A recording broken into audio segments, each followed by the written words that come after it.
During the 50th anniversary of the assassination of President John Kennedy, the one major event that changed America and the world forever, and not for the best, the public was swamped by a tsunami of voices in support of the Warren Commission's conclusions that the lone assassin was Lee Harvey Oswald, in spite of the fact that these conclusions were overturned 15 years later by the House Select Committee on Assassinations. One voice that was never heard, though, was the most important voice in America when it comes to this tragedy, the voice of New Orleans D.A. Jim Garrison, the only law enforcement official to actually investigate the horrors of Dallas. In the 10 years following the Clay Shaw trial, Mr. Garrison only gave one interview about his case, and that was to me. The result was an award-winning documentary heralded all over the world, praised by the LA Times, and said by Entertainment Weekly to be more powerful than the film JFK, but totally suppressed and ignored in America until tonight. The one other voice that could have told us more was that of Lee Harvey Oswald himself, but he was gunned down by Jack Ruby while being transferred to a safer spot by Dallas police. One question the Warren Commission never explored, that no so-called journalist ever explored, was a very obvious question: who ordered Ruby to kill Oswald? The one man who did ask that question, though, was Jim Garrison. Using simple 101 basic CSI detective work, Mr. Garrison came up with who he thought most likely gave those orders. But the authorities prevented Mr. Garrison from questioning him. Later in the program, you will see how Mr. Garrison reached those conclusions, and you will hear from each of our panelists new information which totally supports Garrison's case against the CIA. Also, we will hear from you and our audience. But right now, ladies and gentlemen, the voice and case of Jim Garrison.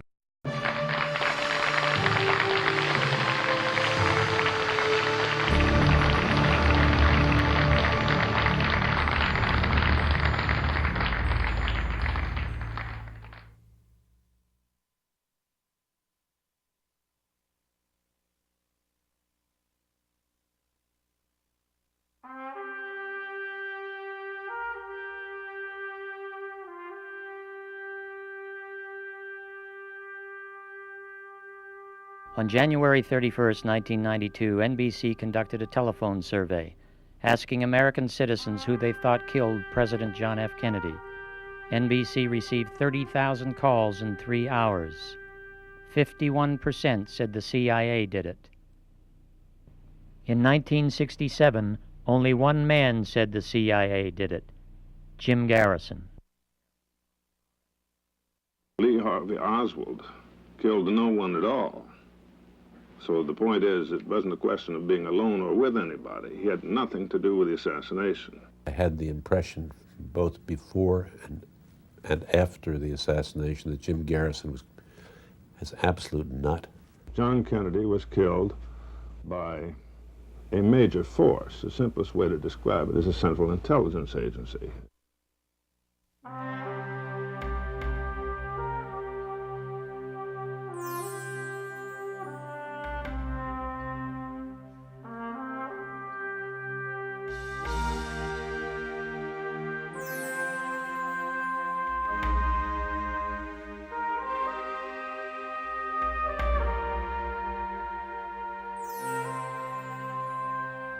I was burned so many times that I stopped giving interviews. In other words, if the words ended up in print, they were twisted in an indescribable fashion. If they were for TV, repeatedly the editing resulted in an absurdity. So I reached the point where I concluded it would be almost useless to try and communicate my position, and I was tired of being harassed.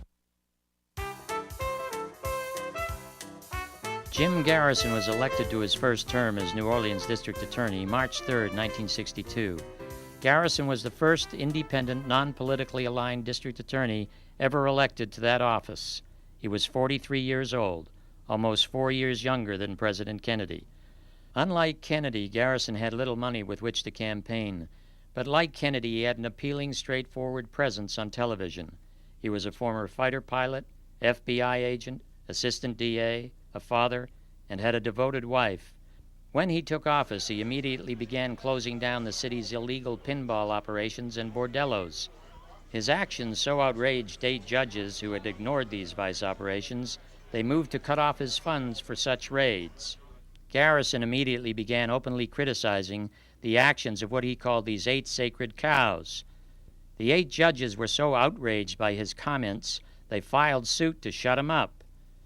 In one of its most cited rulings to date, the Supreme Court upheld his right to criticize public officials. In 5 years, Jim Garrison would be criticizing public officials again, this time about the assassination of John F. Kennedy. The case as it stood was a winnable case. It's a rather long story about how the government managed to tear it to pieces like a mad dog.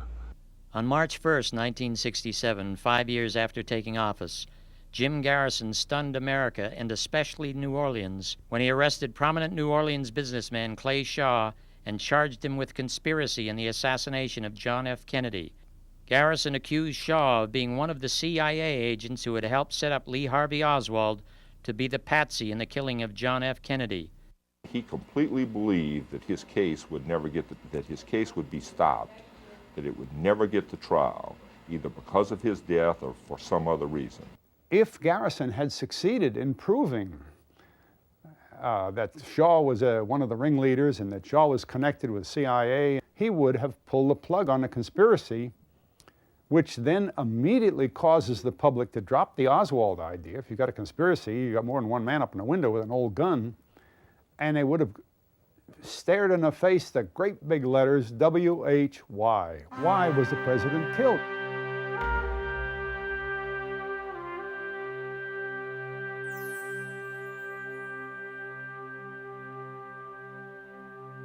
I, John Fitzgerald Kennedy, do solemnly swear that you will faithfully execute the office of President of the United States. that I will faithfully execute the office of President of the United States. In January of 1961, John F. Kennedy was sworn in as the 35th President of the United States by Chief Justice Earl Warren. John Kennedy inherited the office of President from Dwight D. Eisenhower. He also inherited a foreign policy that would put him on a collision course with the military establishment and the CIA. America was at the height of the Cold War. Since the nation was at peace, the Cold War military actions were covert and conducted by the CIA, whose director was Allen Dulles. Under President Eisenhower, the CIA had had a successful and relatively free hand in implementing American Cold War foreign policy.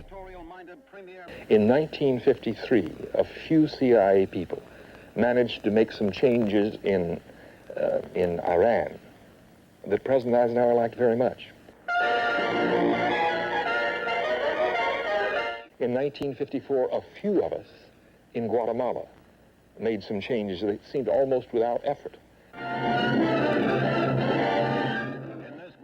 When President Kennedy took office, he was immediately forced to confront and make decisions on 2 plans already implemented by the CIA.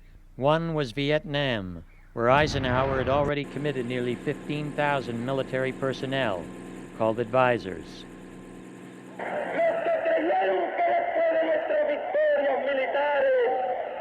The other operation inherited by the president was the CIA's plan to overthrow Cuba's Castro. First, I want to say that there will not be, under any conditions, be an intervention in Cuba by United States Armed Forces. In spite of the new president's reluctance to invade, the CIA convinced Kennedy that their anti-Castro Cuban brigade landing at the Bay of Pigs would immediately cause a popular uprising in Cuba, leading to the overthrow of Castro.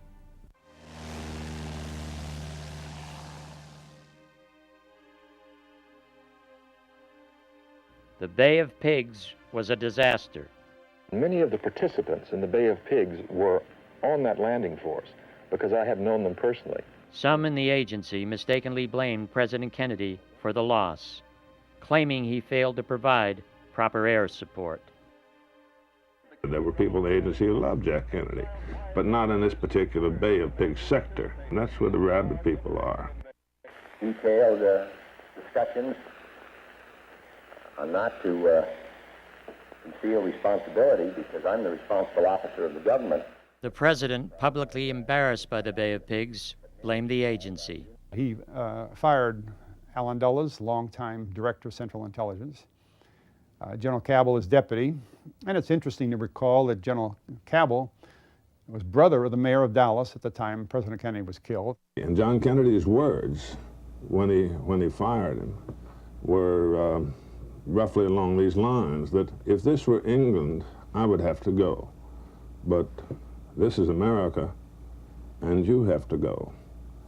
Well, General Cabell never forgave him for that, especially for causing the end of a brilliant intelligence career.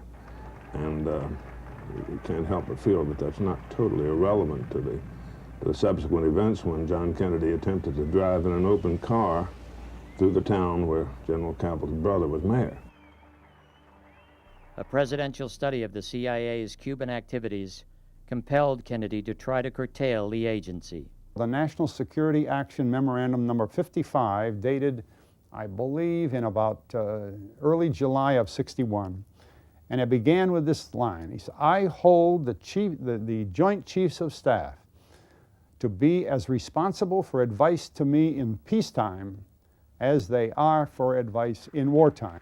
Well, that positive statement just shook up the establishment, because it meant that Kennedy was going to shatter the CIA in 1,000 pieces. Not the exclusive property of Republicans or Democrats. The president also ordered the withdrawal of the nearly 15,000 advisors in Vietnam.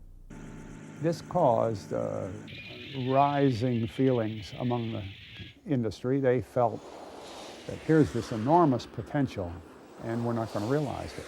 The gulf between Kennedy and the CIA has widened almost irreparably.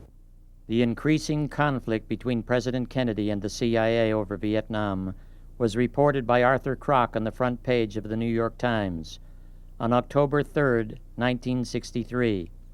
It said, "Twice the CIA flatly refused to carry out instructions from Ambassador Henry Cabot Lodge brought from Washington because the agency disagreed with it.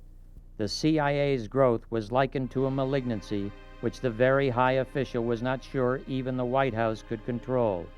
If the United States ever experiences an attempt at a coup to overthrow the government, it will come from the CIA.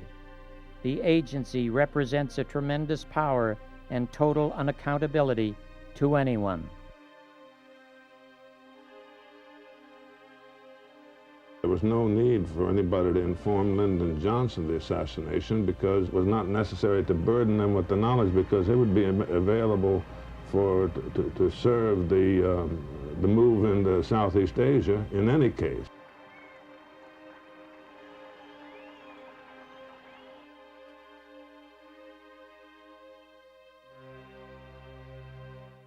A larger part of the government bureaucracy, meaning key individuals here and there, were aware than one would assume, because there was too much of an overnight adjustment.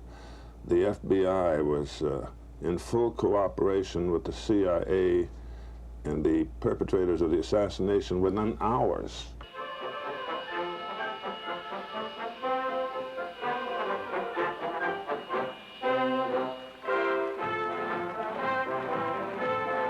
Although the president is running behind schedule, he pauses momentarily to shake a few hands.